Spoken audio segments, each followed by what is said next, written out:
Revisamos algunas posibles respuestas iniciales en torno a cada una de estas preguntas para tratar de aproximarnos justamente a esta noción, a este concepto de naturaleza de la ciencia desde un punto de vista didáctico.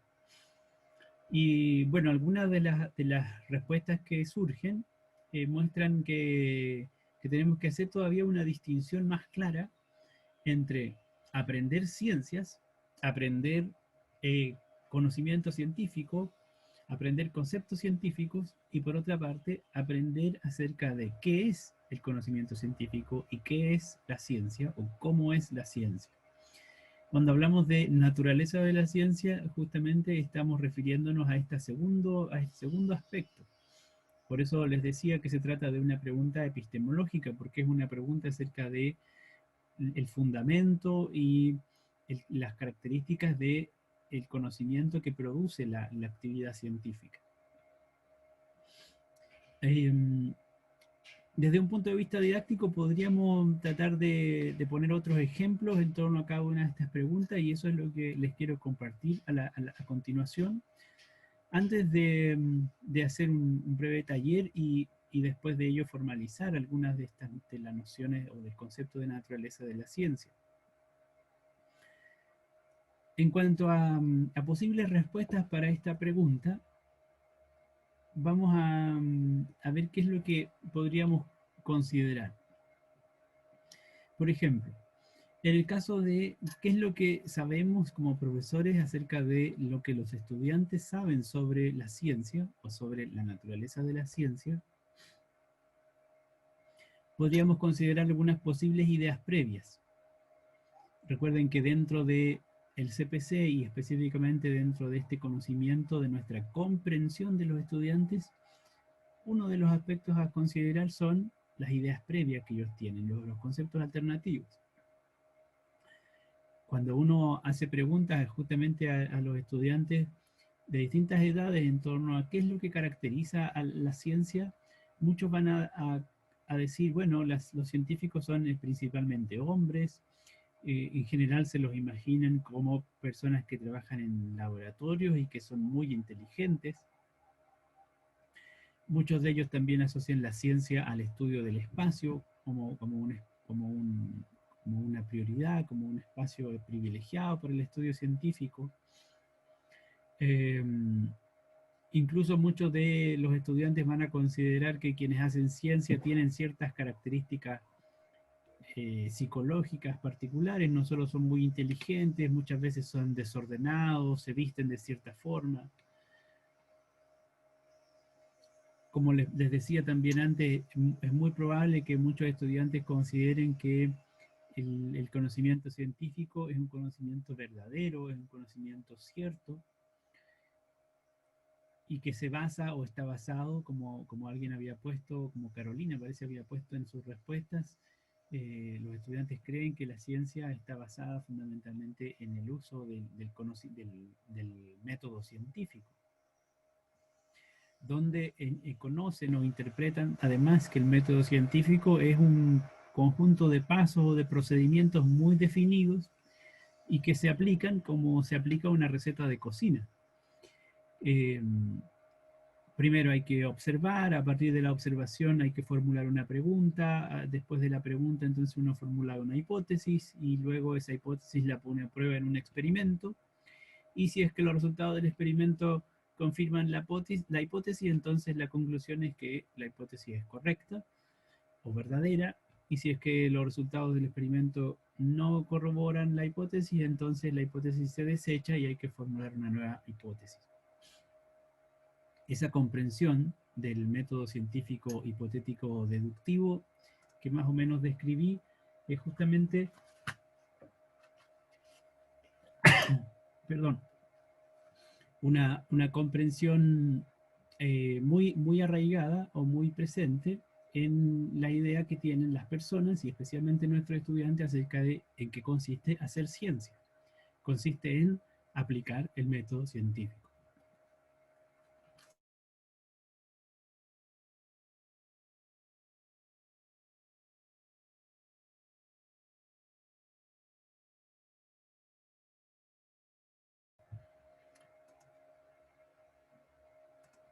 Recuerden que en cualquier momento, si quieren comentar o plantear alguna inquietud, abran sus micrófonos para poder dialogar sobre este asunto. ¿Qué es lo que dice el currículo acerca de la ciencia como disciplina? Es decir, acerca de la naturaleza de la ciencia. Bueno, específicamente menciona este énfasis en la naturaleza de la ciencia, este énfasis en que los estudiantes aprendan acerca de en qué consiste la actividad científica y cómo se produce conocimiento científico. Y eso aparece entonces en relación con otras nociones muy semejantes o muy relacionadas, como son la de indagación científica y las habilidades científicas. Tanto naturaleza de la ciencia como indagación científica aparecen principalmente en el currículo como énfasis para tener en consideración al momento de diseñar la enseñanza o de implementar la enseñanza, mientras que las habilidades científicas aparecen mucho más enfatizadas y explícitas a nivel de objetivos de aprendizaje. Eh, Luego, en relación a la evaluación del aprendizaje acerca de la noción de ciencia o de la naturaleza de la ciencia, bueno, en esto hay tanta diversidad de instrumentos y de estrategias como instrumentos y estrategias hay para evaluar y para medir el aprendizaje en cualquier área de conocimiento. Así uno puede considerar cuestionarios abiertos y cerrados para evaluar qué es lo que creen los estudiantes acerca de qué es la ciencia, por ejemplo, cuándo o qué caracteriza a un procedimiento científico o procesos científicos. Lo podemos preguntar utilizando cuestionarios o dibujos, o podríamos hacer simulaciones de prácticas científicas, o dramatizaciones, o, bueno, dramatizaciones que pueden recoger incluso, por ejemplo, algunos relatos históricos, para aproximarse a la manera en la cual los científicos, las científicas, llegaban a las conclusiones a las cuales llegaban. Eventualmente podemos utilizar noticias científicas o problemas sociocientíficos actuales o contingentes para problematizar acerca de qué es la ciencia y de cómo se produce conocimiento científico. Por ejemplo, eh, podríamos utilizar en el contexto actual las noticias que aparecen cotidianamente acerca de lo que se sabe sobre el COVID-19, si acaso se transmite o no se transmite en aerosoles, por ejemplo. Hay toda una discusión en el campo científico en torno a este tipo de problema, a esta investigación.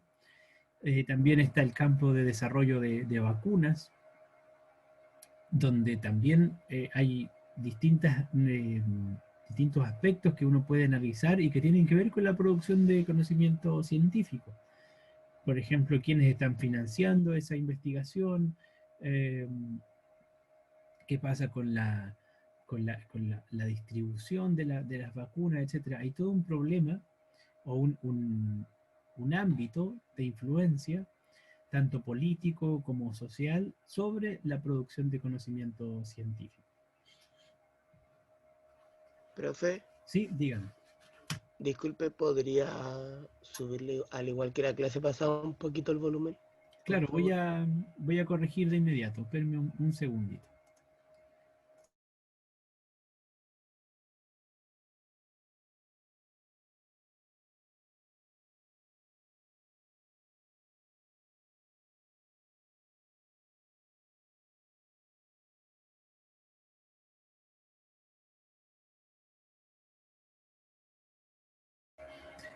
Le subí un poquito el volumen, no sé si sería suficiente.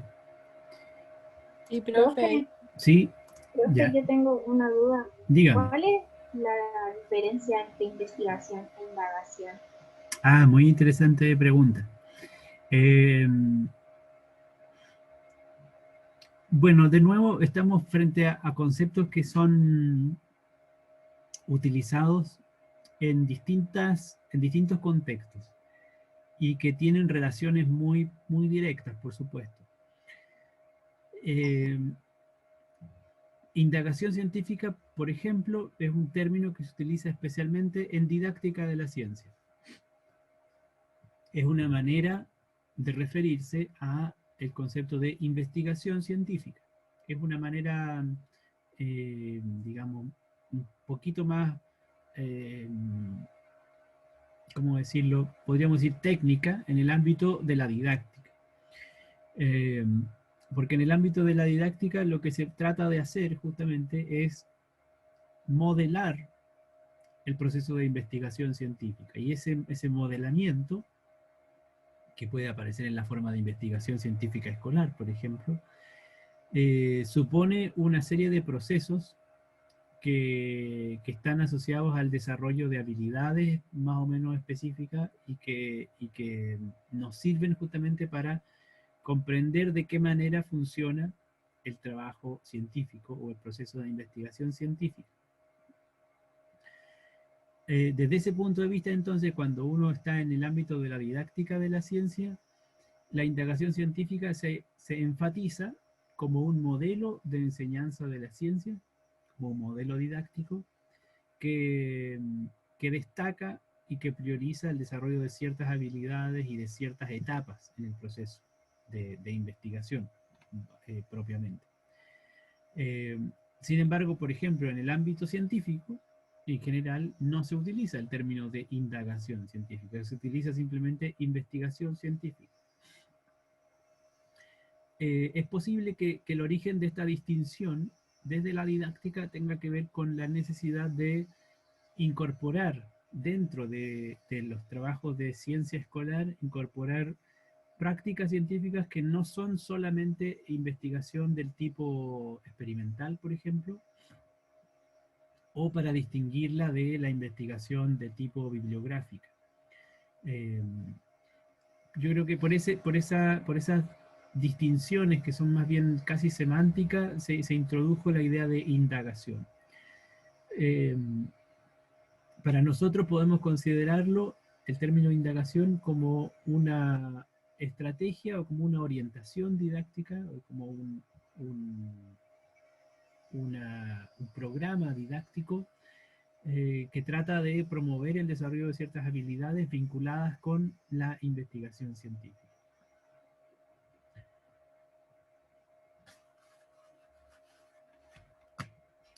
Me parece que nos faltaba, por último, revisar la respuesta en torno a la pregunta sobre las estrategias para enseñar acerca de la naturaleza de la ciencia o para enseñar acerca de la noción de ciencia. Y aquí entonces caben distintas estrategias, tales como algunas que ya mencionábamos en el caso de la evaluación. El uso de la historia de la ciencia puede servir justamente para revisar de qué forma trabajan los científicos y las científicas, de qué forma han obtenido ciertos resultados, muchas veces por ensayo y error, y no necesariamente por aplicar un método científico, por ejemplo, o un método muy, muy estandarizado. En esa misma línea podemos hacer simulaciones de actividades científicas o realizar propiamente investigación escolar en el sentido de realizar diseños experimentales o diseños no experimentales para obtener resultados que podríamos catalogar como científicos, emulando la práctica científica, o podríamos realizar indagación escolar en un sentido, como les decía recién, más amplio, donde el foco está puesto más en las etapas, en el desarrollo de ciertas habilidades, que en la producción de resultados. A lo mejor ahí tenemos un criterio un poco más concreto para distinguir investigación de indagación. En el caso de investigación podríamos decir, hay un diseño que está orientado a la producción de resultados o de conclusiones científicas. En el caso de la indagación, estamos ante un diseño que está más orientado al desarrollo de habilidades durante un proceso de investigación. No hay un énfasis, los resultados son funcionales al proceso. En el caso de la investigación, me parece a mí que uno podría considerar que el producto del trabajo es más relevante. Y también podríamos utilizar el uso de o sea, noticias o artículos científicos que uno podría leer o revisar para ir analizando justamente e ir caracterizando lo que ocurre cuando se produce conocimiento científico.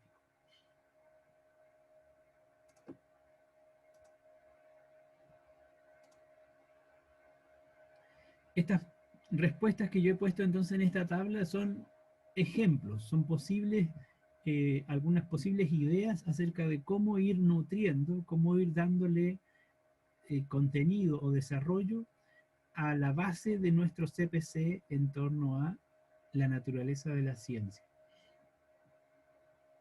Algunas de estas respuestas, por supuesto, se van a repetir mucho cuando queramos enseñar cualquier otro tópico, cuando queramos enseñar, por ejemplo, lo que habíamos visto en la semana anterior, estructura y cambios de la materia, que es un concepto o más bien una temática, ¿cierto? Científica, propiamente, o que es parte del cuerpo de conocimiento de la ciencia. Diríamos, es conocimiento científico. Y entonces muchas veces vamos a utilizar también instrumentos como los que están aquí señalados para evaluar el aprendizaje que nuestros estudiantes tengan acerca de la estructura y cambios de la materia.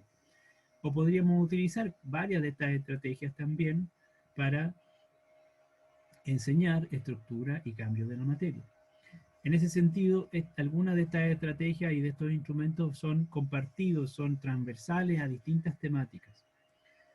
Y así también entonces uno las puede utilizar para evaluar o para enseñar esta área de conocimiento que le llamamos naturaleza de la ciencia y que no es exactamente el parte del cuerpo de conocimiento de la ciencia, es decir, no son conceptos científicos, sino que son preguntas y respuestas acerca de cómo se produce ese conocimiento y en qué consiste ese conocimiento. ¿Alguna pregunta o comentario sobre esta primera aproximación al CPC de naturaleza de la ciencia? No, profe, por lo menos yo no. Bien, gracias Carolina. Bueno, entonces a continuación quiero proponerles una actividad grupal, aunque me parece que tenemos una población bien pequeña, una asistencia bien reducida hoy día. Vamos a hacer un grupo de 7. Sí, eso parece que es la alternativa. O podemos hacer un par de grupos. Para realizar este ejercicio de los huesos misteriosos, pero de manera virtual, que es un ejercicio que realizábamos en este curso habitualmente con material concreto y que por supuesto hoy día no lo podemos implementar de la misma forma, pero hay maneras, hay formas alternativas que pueden ser igualmente pertinentes.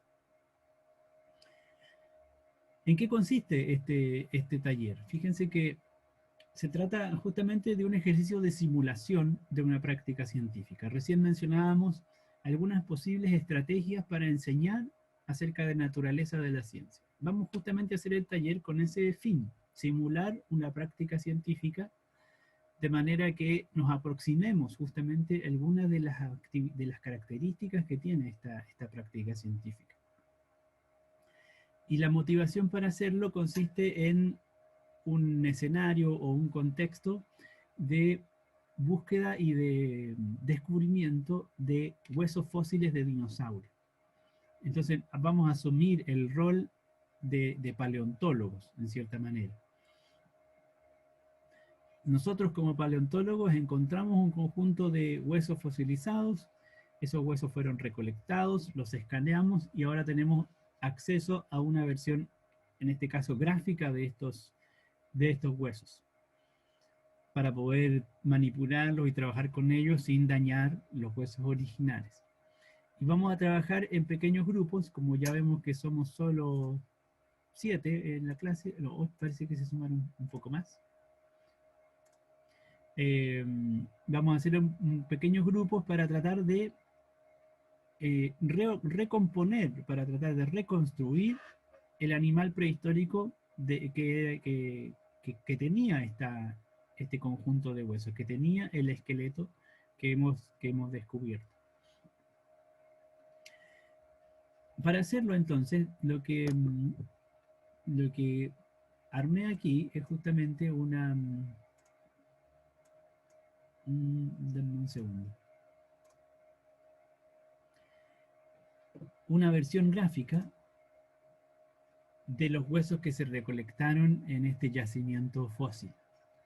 Justamente cada uno de estas piezas que aparecen aquí graficadas corresponden a alguna estructura ósea del dinosaurio que hemos descubierto. Y lo que queremos hacer como paleontólogos es indagar, investigar en torno a la criatura que conformaba este esqueleto, que se estructuraba sobre este esqueleto.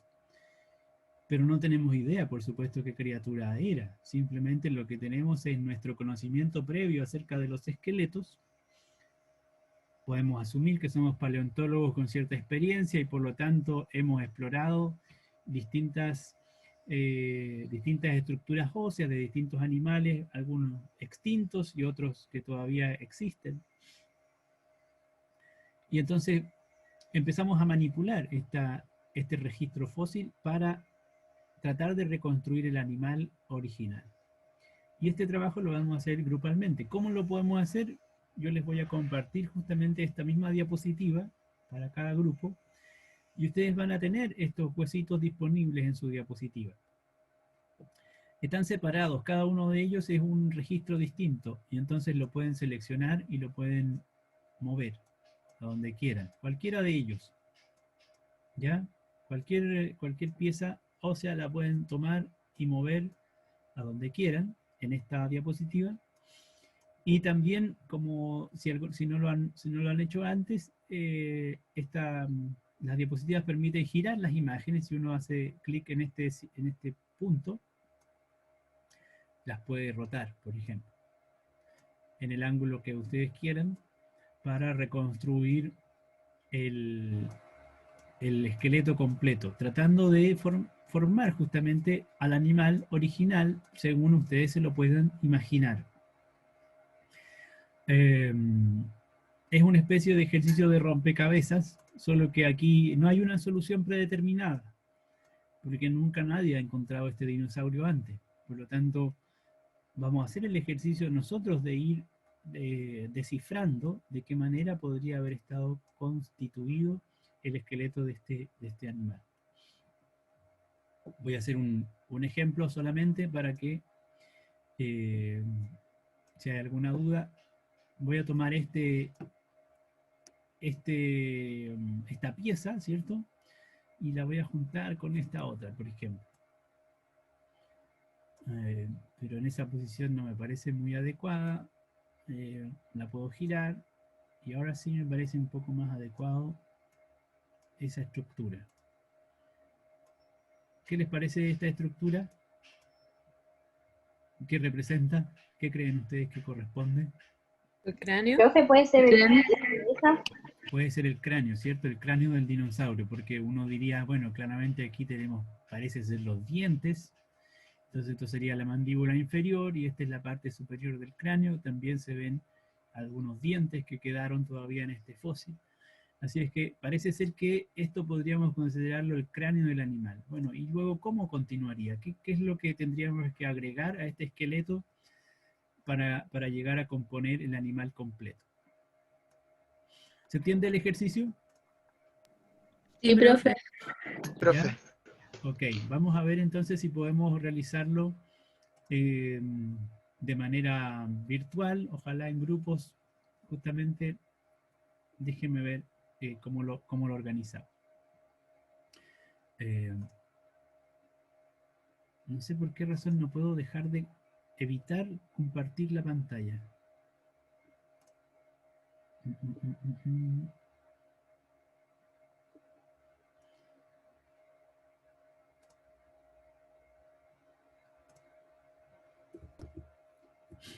Bueno, ¿qué es lo que vamos a intentar hacer? En el aula virtual yo coloqué algunos archivos en esta sección del lunes 31 unos enlaces a un archivo de diapositivas que está separado por grupos. Coloqué 10 archivos, pero seguramente no vamos a hacer 10 grupos, así que vamos a utilizar menos de estos documentos. Y bueno, una vez que hagamos los grupos, cada grupo va a acceder a uno de estos documentos. Le voy a hacer clic para que lo vean. Se van a encontrar con el taller, ¿cierto?, de huesos misteriosos. Entonces cada grupo anota aquí los nombres de sus integrantes. Es un documento compartido en línea que lo puede editar cualquiera, no tiene restricción, así es que no hay problema con el acceso. En la siguiente diapositiva está el conjunto de huesos fósiles y luego hay una pregunta que tiene que ver con una inferencia. Ustedes reconstruyen el esqueleto según sus propios criterios, según su conocimiento previo, como se imaginan que pudo haber sido, y entonces a partir de esa reconstrucción después responden cómo podría haberse movido, cómo creen ustedes que se movía este dinosaurio a partir justamente del esqueleto que rehicieron o que reconstruyeron. Este documento entonces va a estar disponible para cada uno de los grupos.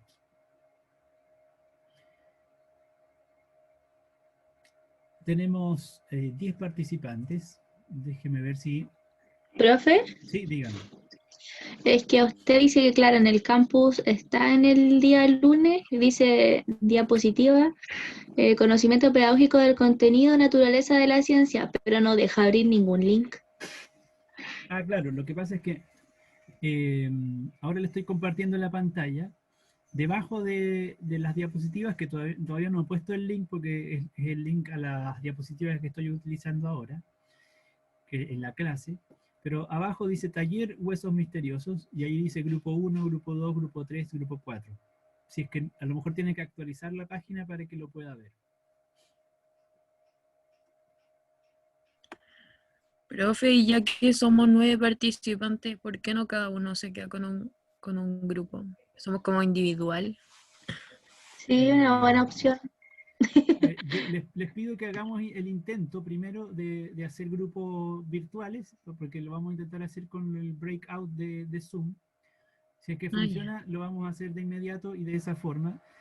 Solamente porque, bueno, parte justamente de la actividad científica sustantivamente descansa en la posibilidad de interacción de distintos científicos o científicas.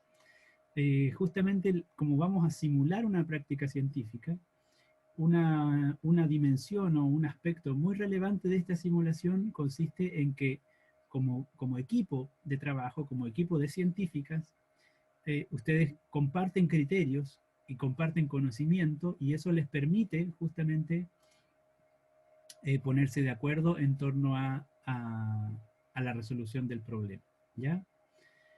Así es que, bueno, nos quedan 10 minutos de esta sesión. Yo voy a intentar hacer lo siguiente. Voy a intentar hacer la separación de grupos automática en Zoom, que lo permite hacer, como grupos de 3.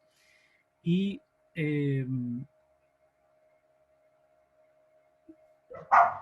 a continuación, entonces les van a quedar unos 10 minutos para trabajar en la actividad. Si es que la sesión se interrumpe después de esos 10 minutos, me voy a volver a conectar a las 11:30. Y de todos modos voy a tratar de ir revisando la actividad grupal y para sondear después de 10 minutos qué es lo que ha pasado. Si han podido trabajar, si es que funcionó la dinámica o no funcionó la dinámica. Profe, ¿podemos trabajar con alguien en específico? Voy a intentar hacer una separación de clases que es automática, si es que les va a tocar el que le toque, ¿ya? Si es que no funciona esta forma, la siguiente alternativa será armar grupos de manera autónoma por cuenta de ustedes. Ya, profe, genial. ¿Ya? Ya voy a intentar ahora el breakout. No sé si va a funcionar. Lo he intentado antes. Ustedes me dicen si es que quedan bien. Entonces automáticamente voy a asignar a los 10 participantes en solamente 3 salas. ¿Ya? Seguramente se va a producir una breve desconexión y ustedes van a quedar conectados con 2 o 3 compañeros y eventualmente conmigo para poder ir revisando lo que está haciendo. Ahora va. ¿Están viendo esta pantalla? ¿Pueden ver en la pantalla los grupos que se formaron? No, no, profe. Ah, ya, entonces solo lo puedo ver yo. Ahora voy a activarlo. Ahí sí. ¿Sí? Sí. Claro, hay 3 grupos